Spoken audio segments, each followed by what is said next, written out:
2014 সালে, বয়স 12 পার হয়ে মনে হয় 13 পড়ছে। তো আলহামদুলিল্লাহ তার জামিনকে হুজুরদেরকে পাগড়ি প্রদান করার জন্য সবিনয় অনুরোধ জানাচ্ছি। খোলা হয়েছে না?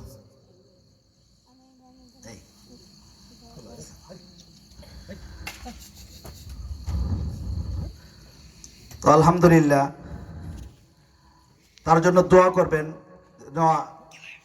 আল্লাহ তাআলা যুগ শ্রেষ্ঠ হাফেজ এবং আলেম হিসাবে কবুল করেন, এবং তার ওসিলা যেন আল্লাহ তাআলা আমাদের যে বংশধর আছে সবাইকে যেন মাফ করে জান্নাতবাসী করেন।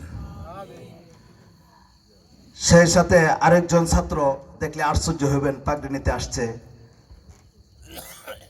আচ্ছা, তার পাগড়িটা পরাইতেছে, সবাই মিলে পাগড়িটা একটু আলহামদুলিল্লাহ দোয়া করবেন। তাকে রোজার পরে চাইছি ঢাকায় কোনো উল্লেখযোগ্য আমল এবং এলেমের মাদ্রাসাতে ভর্তি করার জন্য আমি মুরব্বীদের কাছ থেকে পরামর্শ নিচ্ছি।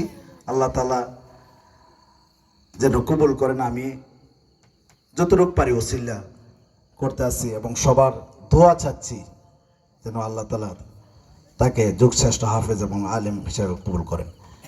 এখন পাগড়ি নিতে আসছে মোহাম্মদ রাথুল মিয়া, বাবার নাম মোহাম্মদ আলী হোসেন, সাবিয়ানগর বাড়ি।